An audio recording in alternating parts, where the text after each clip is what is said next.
myself Varsha Solanki, and I am faculty of Department of Fashion, and I'll be the host for today's event. Today, we are here for a very interesting conversation, sustainable design talk on cruelty-free practices in organic silk production. Just a question to all the audience. I think so. Can you think, high quality silk can be produced without harming the environment or the animals involved in silk production? Uh, Anybody?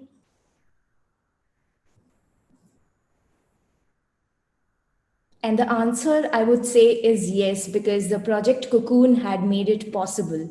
And to talk about the journey of Cocoon, starting from Jamshedpur to Germany, we have the founder here, all the way from Germany, Mr. Prakash Jha. I welcome you, sir, on behalf of the whole JD family, and I would like you to take you over the platform and take us through the journey of Cocoon, requesting the audience to stray through the event. And please put down your questions in the chat box. We'll be taking it towards the end. Hey, good afternoon, everyone. Thanks a lot to JD Institute to give me a chance to show my journey into fashion and sustainable fashion both.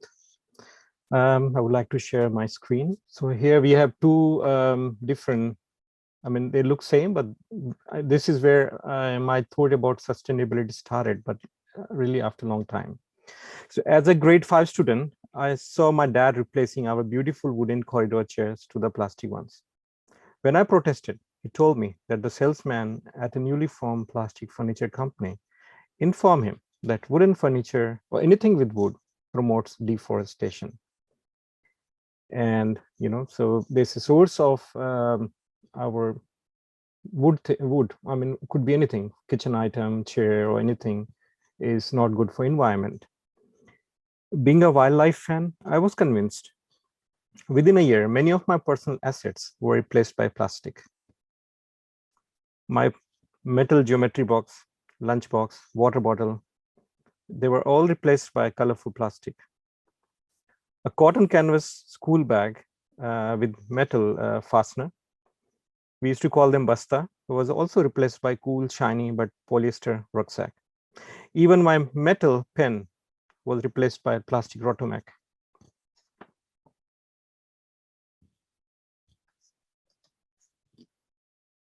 Last month, when we all saw news of a sinking container ship carrying 78 metric tons of plastic granules called nurdles. The raw material used to make most type of plastic products, including furniture. Mostly nurdles are used for furniture or anything strong and robust.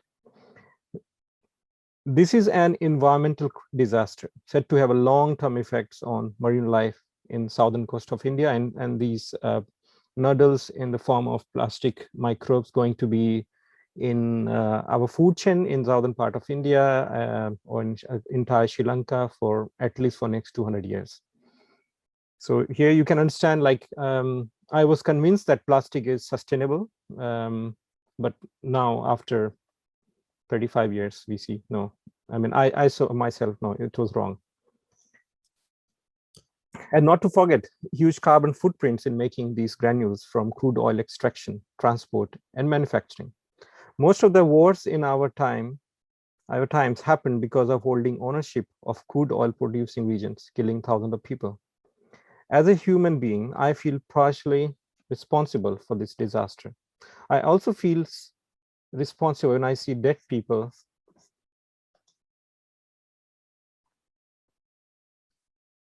during Rana Plaza collapse or another garment factory collapse in East Delhi as a fashion designer or consumer or professional. I feel terrible that still in Maharashtra, thousands of cotton farmers commit suicide because of their financial losses or whatever the reason, whatever they have, but approximately 14,000 every year. I never ever tried myself to even get informed if my cool t-shirt or jeans are made by a happy person or an unhappy. If there are blood and or sweat of innocent people on what I wear in my day-to-day life. Dear friends, term sustainability has been misused multiple times for monetary or economic goals. I'm really honored here to be giving my coming presentation in front of budding fashion professionals in India. Make me very glad that lessons on sustainability is provided now at an early stage so that everything can be understood at the beginning. I started my journey of making sustainable silk in the year of 2011, and that was almost 9 years after my graduation. I worked in conventional fashion industry in India, in Europe, but I failed to do something which is much more sustainable and also supporting livelihood, generating employment without destroying environment in 2011. We call it creativity can care. I mean, you guys have same 3C. I had same 3C.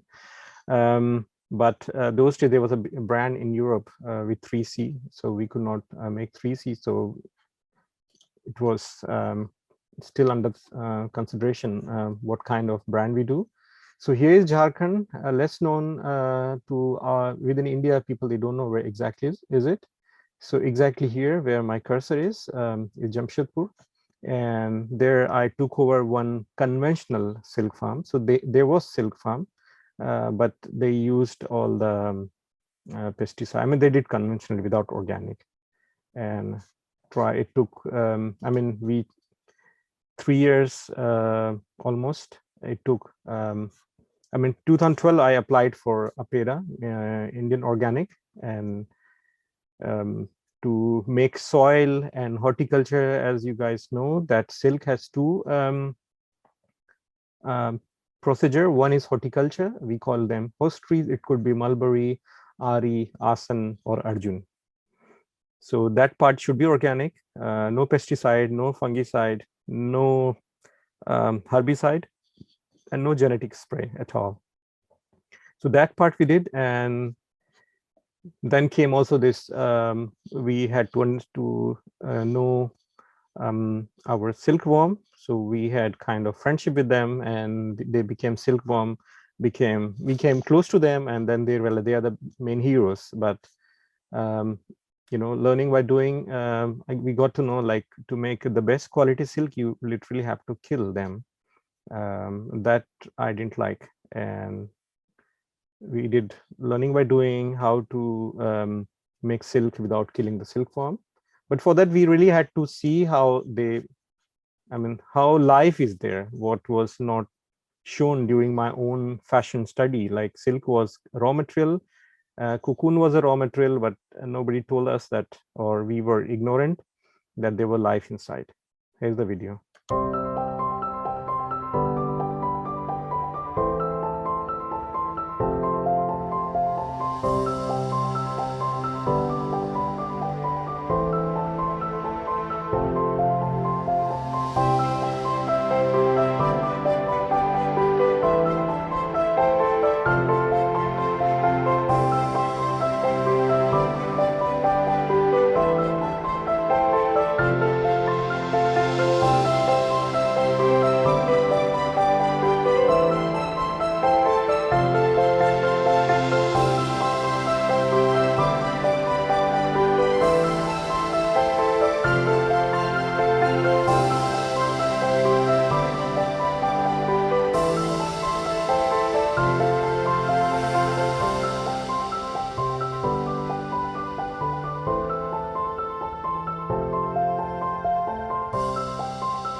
So, I mean, the silk moth or butterfly, they are really beautiful. I had to shoot in dark, so he cannot see properly. And me and my co-founder, we were badly in love with that and creature. We decided at any cost we have to save them, because they are not just a living creature, but very much part of our nature, and they do their own contribution. They have their own contribution in complete biodiversity. They have quite similar work as bee. You know, they are also very much helpful in pollination. And life is life. It's if life is for 5 days or 1 week or for 1 day or 100 years. So we decided that we will make only piece silk. Organically, we were already certified, but slowly we finished all the Cruel thing. We had to have many invention about how to make this broken filament a long filament. Initially, everything was manual, but we developed some cool machines with solar power, semi-automated, and now we can also make fine counts yarns. But it took time. But we were really, our will was really strong that we make only silk with piece silk. And it led us to many good things, like when the pupa is inside a cocoon and comes into hot water, it has purity in the form of dead body, in the form of there are many things, impurities, and just to remove these impurities you need to have 30% concentrated chemicals, like polychlorophenyl, and there are many bad chemicals which are bad for the people who are working in silk industry, for environment also. So when we have piece silk, we don't need to use these chemicals at all. So we had this chemical free work. The only chemical we use is hydrogen peroxide, only to make different shades of thread uniform. Despite having less chemical or zero chemical, we were one of the first company in India to have effluent treatment plant with bioenzyme. So we are zero waste company back then in 2012. And we wanted to start everything perfectly and zero effluent from our factory, and that worked quite good. And finally 2012 we launched our label at Berlin Fashion Week. That was quite successful.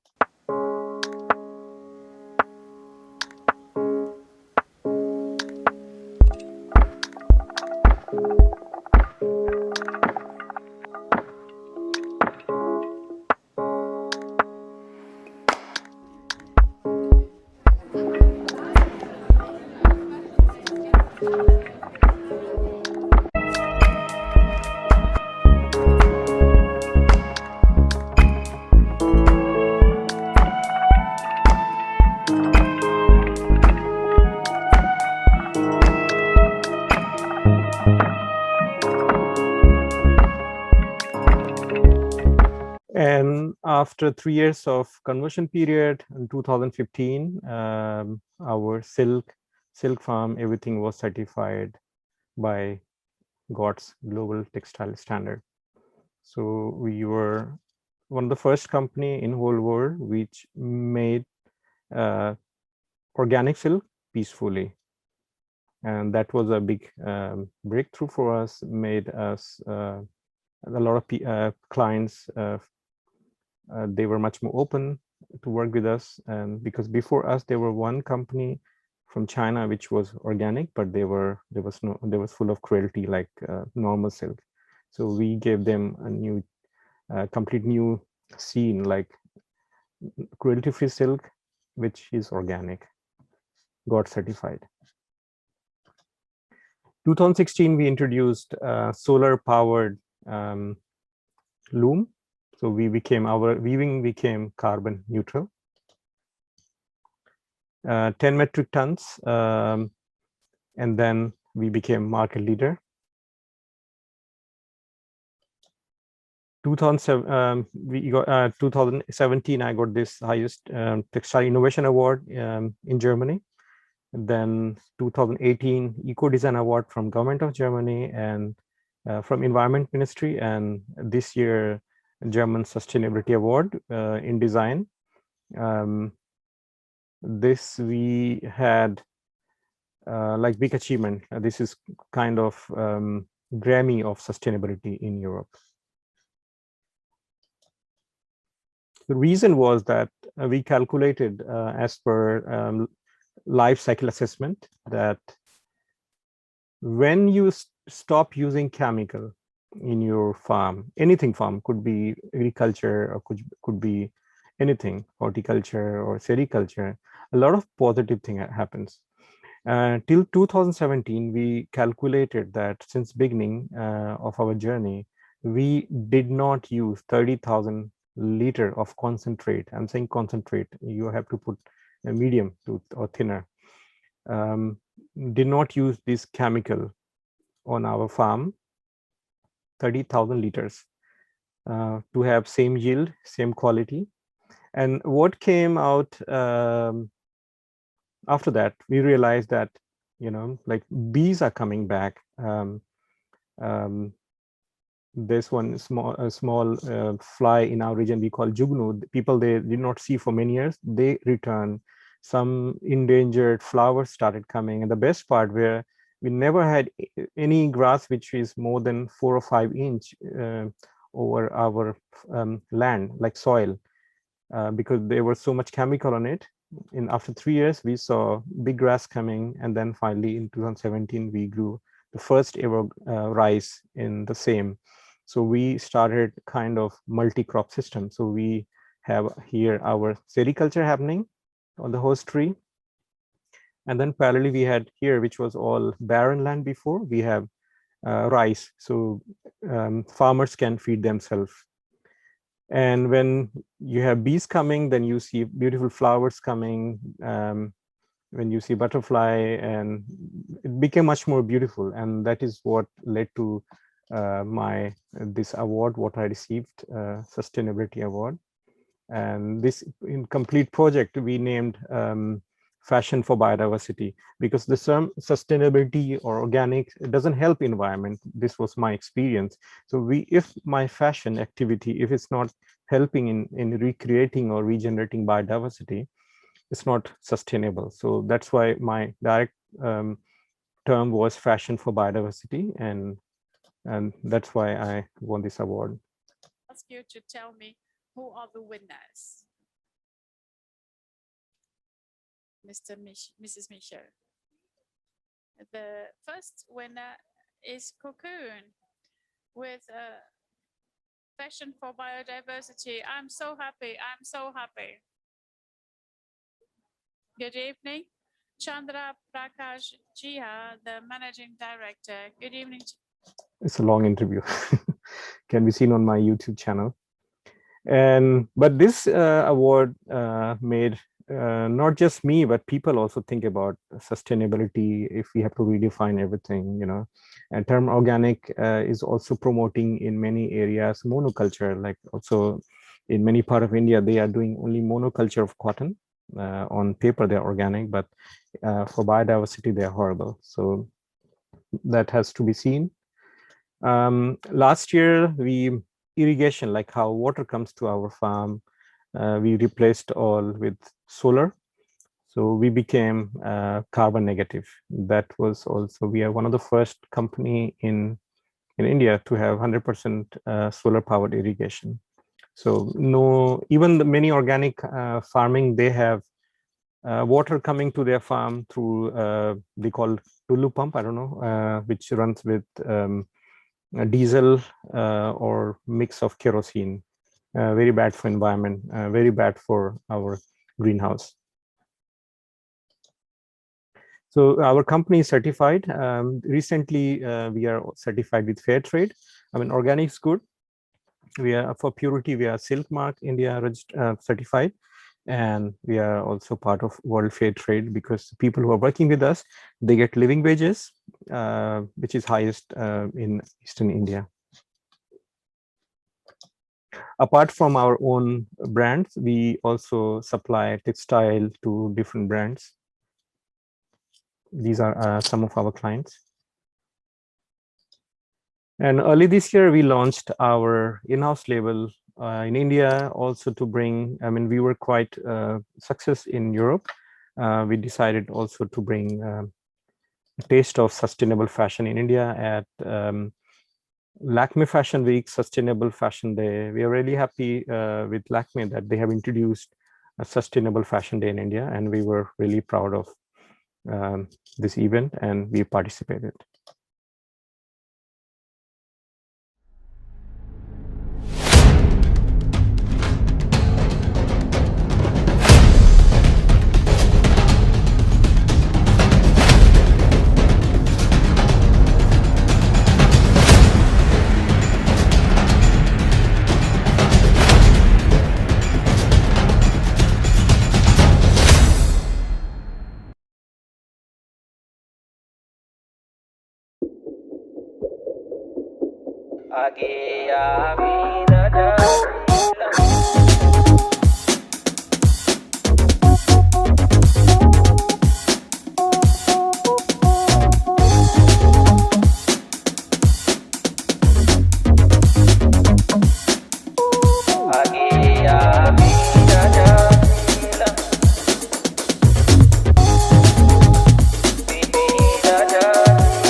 Yeah, that was a very good show. I mean, we tried to have,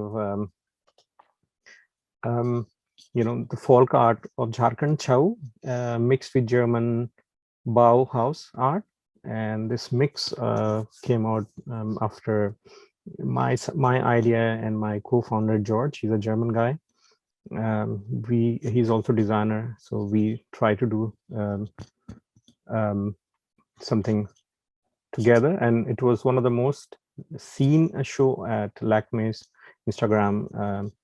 Almost 175,000 people, they saw this show, more than other brands. So that was a big achievement for us, to show that sustainable fashion can also be cool, can be avant-garde, could also walk shoulder to shoulder with contemporary fashion. So here we are not ending. My journey doesn't end just with Cocccon. I'm working with a new brand, Mrida, which is where we are making cool furniture or lifestyle product with our traditional, pottery, to give some more, to modernize Indian pottery, where we are having solar panels coming with clay, and promoting vertical gardening, sustainable lifestyle, plastic free. There are many things coming. So we are going to give a job to 200 people by 2023. Then we have a new project where scientists from India, US, and Germany, they're coming together to make the best, best textile fiber for environment. This is our code word, BTFE. We are using flax, which is actually source of linen, kenaf, and sisal. Sisal look more like aloe vera. You can you might mistake sisal with aloe vera, but they are different, kind of species of plant.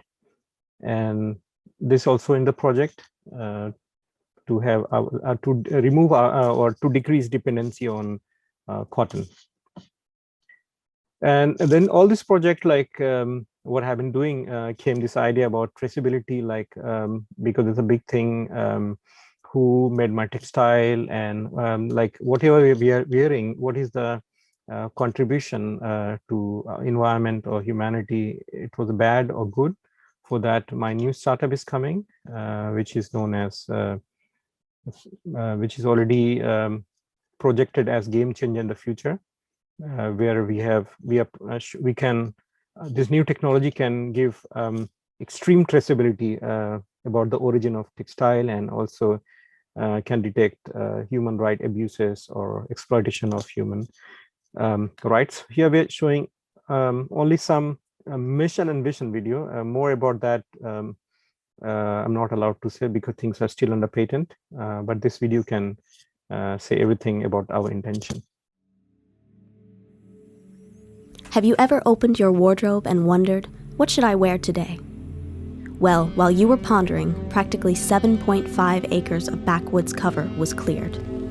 Your demand for fashion is legitimately energizing flames in the rainforests.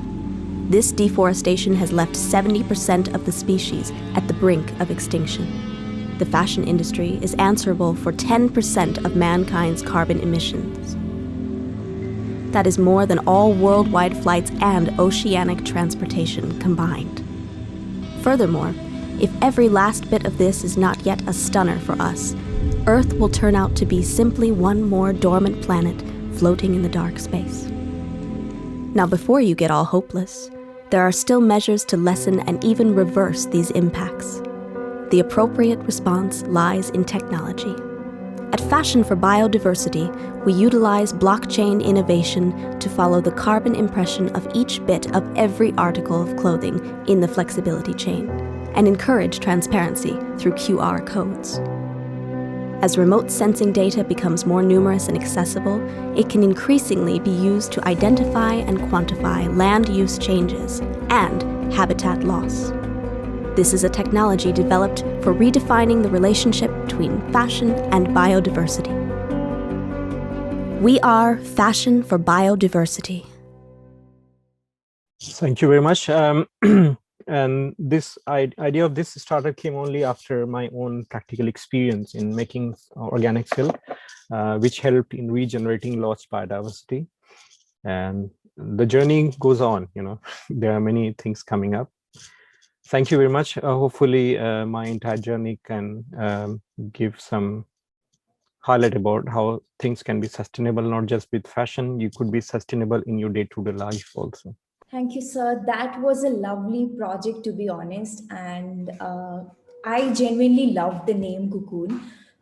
When I first heard it, I thought of it, it might be something related to sustainable fashion, but I didn't think it was related to fashion for biodiversity. And I think the tagline of Cocoon, which is creativity can care, justifies it. It's an awesome project, sir. Thank you very much. Sir, I have a personal question to ask before we start with the audience. You graduated from Delhi, and then now you are running a sustainable fashion brand in Germany. So how has this journey been, and how was your experience throughout all these years? If you can just share a glimpse of that, would be great.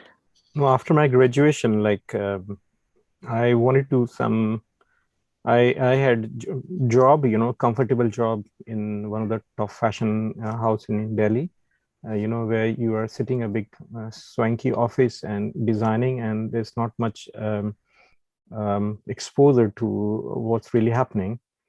So, I mean, everybody was happy to have a job. I mean, those days there were like 120 designers coming out in India. There were just 4 NIFT, so there were enough jobs, but still I was not satisfied with the exposure.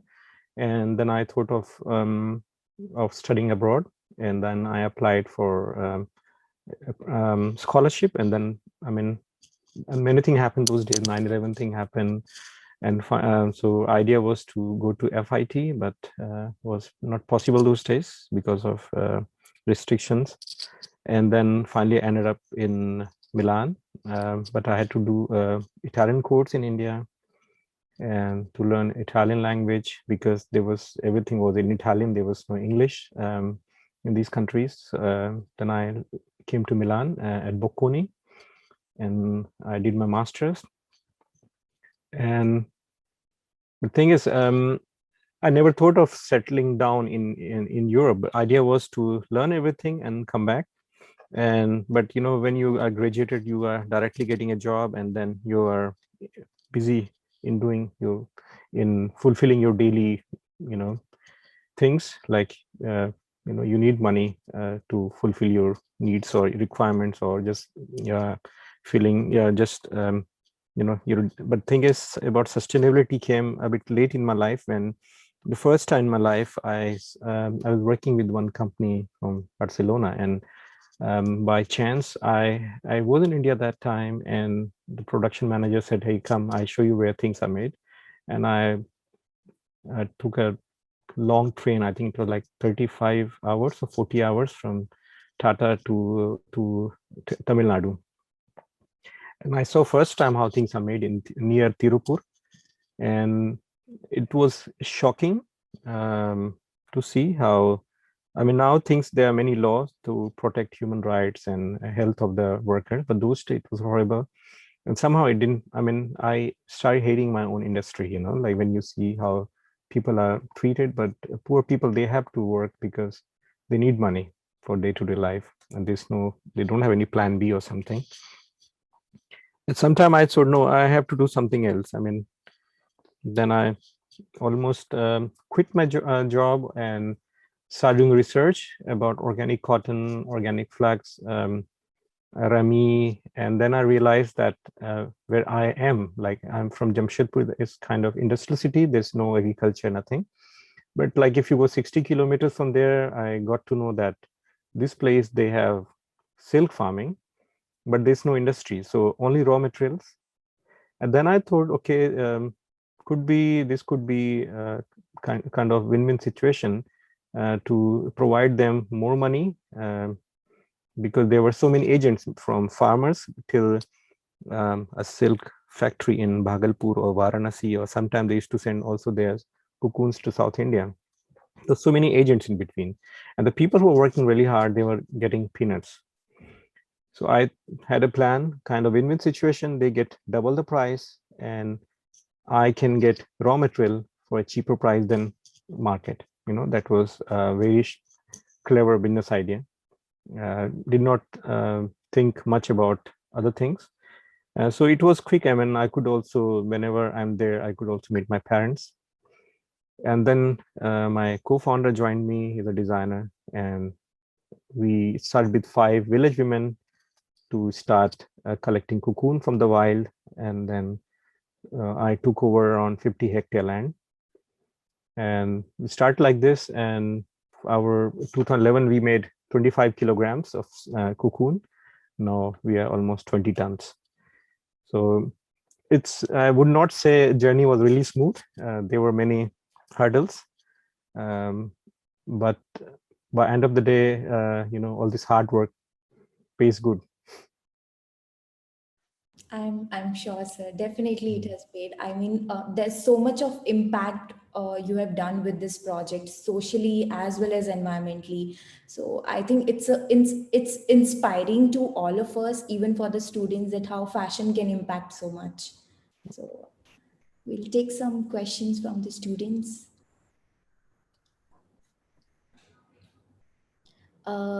One of the question is how to differentiate between organic and non-organic silk, because Right. So previously it was much better because our quality was inferior. So you could see conventional silk was much more glamorous, and our silk was still had kind of luster, which was, for many people it was good, for many people it was defective. But now we are better than conventional silk.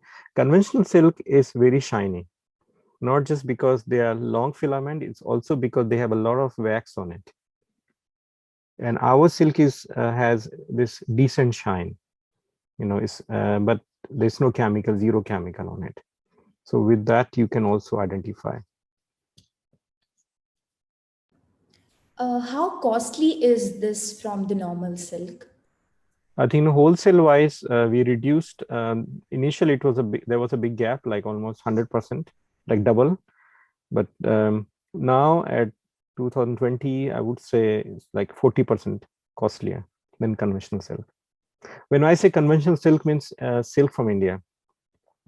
Most of the silk what in India, in Bangalore or in Delhi, people they have, it's actually Chinese, which is dumped.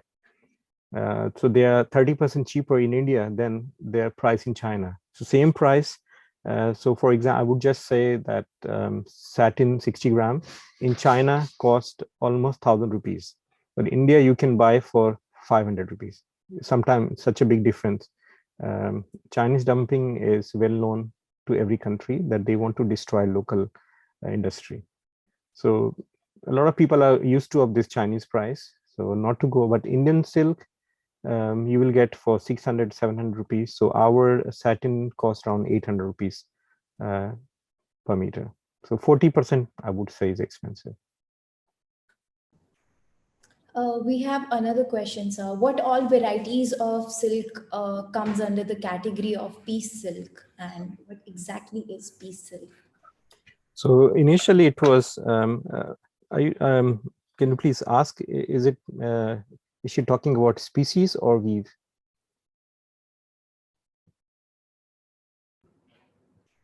Pratik, sir, what are you exactly asking about? Species or weave? You're asking about species or weave?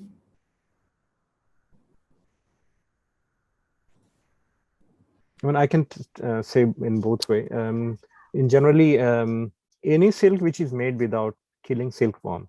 So silkworm could be tussa, could be eri, could be muga, could be mulberry. That is piece silk.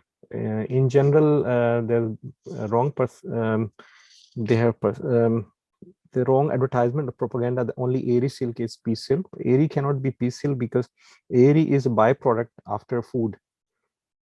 So in our way, we let silkworm be a butterfly that is cruelty free.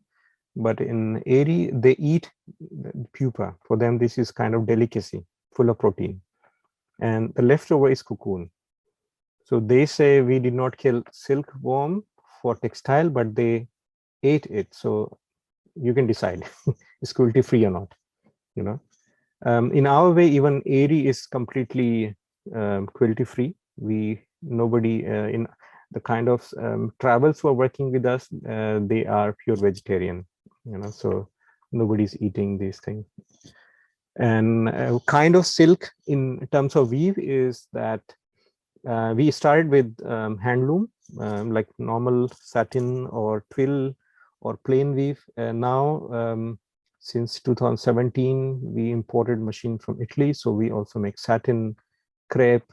We created organza also. So now we have 200 different kind of fabrics. So we are giving tough competition to conventional silk companies now. That's amazing, sir. Another question is that the collection which was showcased at Lakme was really cool. So, what was the Thanks. inspiration behind the collection, and what were the printing methods, which would have used for the collection? Because again, printing is something which impacts a lot on the environment if it is not done sustainably. Right. So as I started with design, I said this was a mix of German Bauhaus and Chow dance of Eastern India, I would say Jharkhand. So we combined mask is an important part in Chow dance, and linear lines are a very important part of Bauhaus design. So we combine it to make this look. It should not look typical Indian. It should not look typical German. So we try to combine it. And printing method was purely handicraft. Like we made special blocks, wooden blocks, and the ink used, they were all GOT certified diastar, which are eco-friendly, skin-friendly, and are called no impact chemicals. So completely sustainable printing.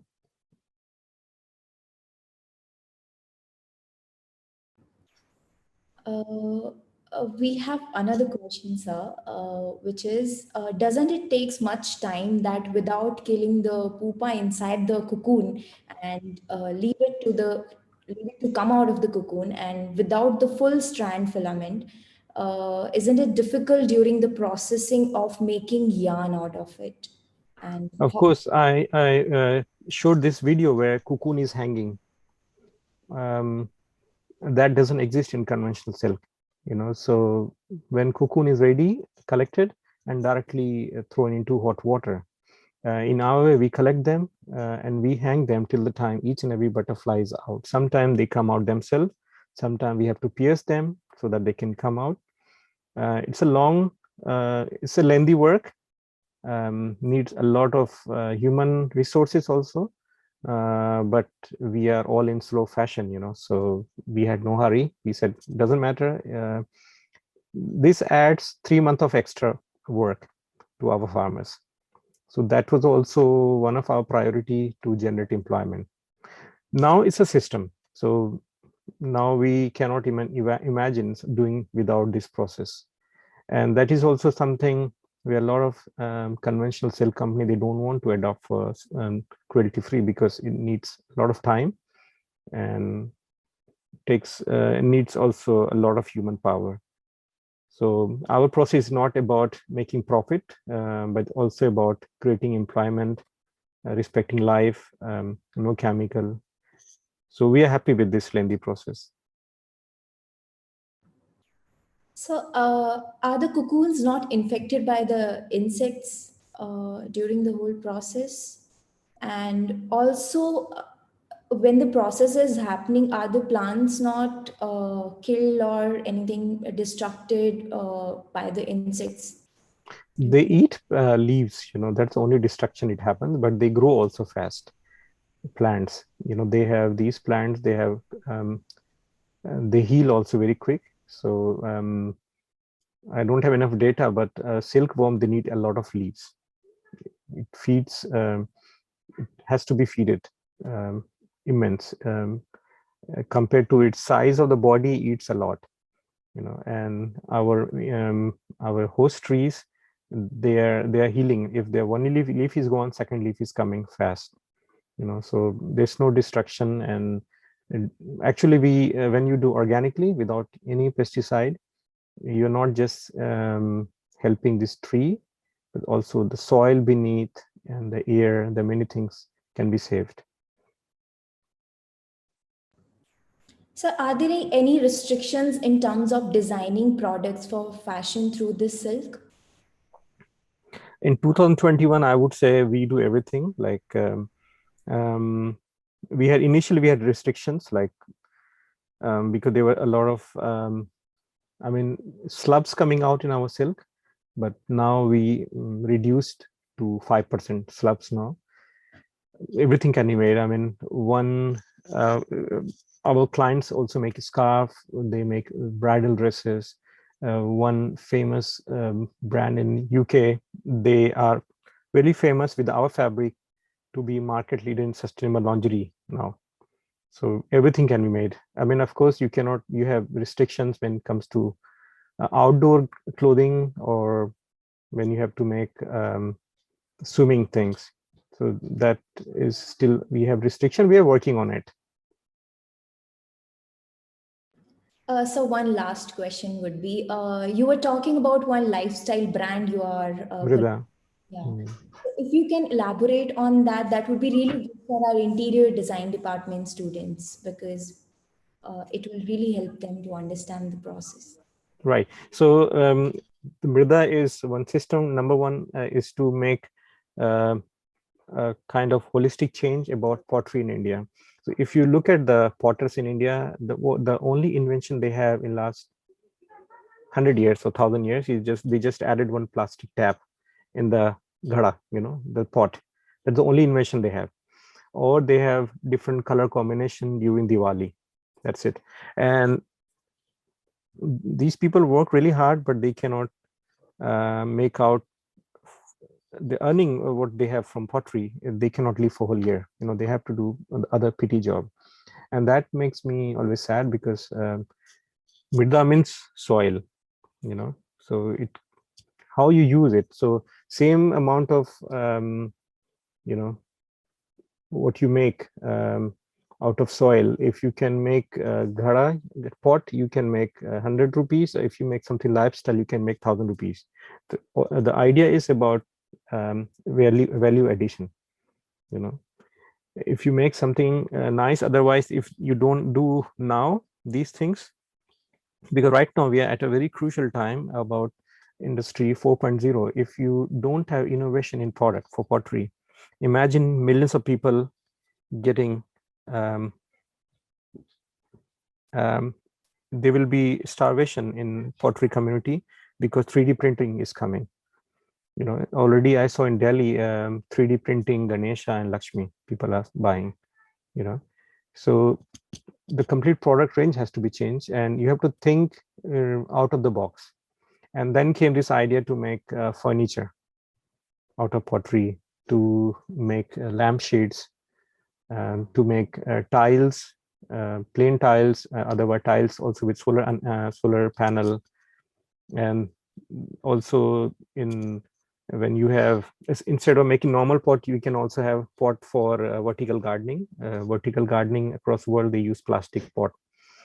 So just to have a new, we all have to think as an interior designer or as a human being also, how we can do some changes, some product we can introduce where can also safe environment, and also can keep these jobs or these skill.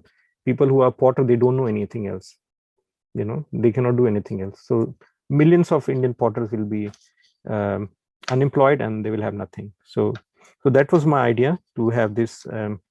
We are already in the collaboration with Khadi and Gramodyog to start this project. And if any one of you has any idea, most welcome to contact me. We'll start by end of this year, this project in Jharkhand, but we'll expand to pan India by next year. Sure, sir. Any one tip or anything you want to share with our budding designers here? Go around, and it's what should I say, it's Corona time, but to think about where they are sitting or within their home, what can be replaced. The first thing, how I started my project presentation was avoid plastic. Check within around them what is plastic, to replace that with eco-friendly thing, with sustainably sourced wood or clay, terracotta. If you live in this atmosphere, then you will have ideas started coming. So play around yourself and create something which can make a big impact. Just don't draw sketches without thinking about raw materials. Think about raw materials which are sustainable. Start caring from pencil stage. That's my suggestion to everyone. That's really inspiring, sir. Coming to the end of our session, I would like to thank you for taking out time from your schedule and sharing such an inspiring story. I'm sure Cocccon has definitely proved that fashion and nature can exist together, and it really, really stands for biodiversity. So I would like to actually thank the management team for providing us a platform like 3C to host such kind of knowledgeable events, and also want to thank the PR team who is present here today. Uh, Cheers up to the 3C team, because they are working hard to bring up conversations like this. And thank you to the audience for your support, and wishing you all a happy Friday, and stay tuned for our next event. Have a nice weekend. Yes, sir. Thank you, sir. Thank you so much. Thanks a lot, everyone.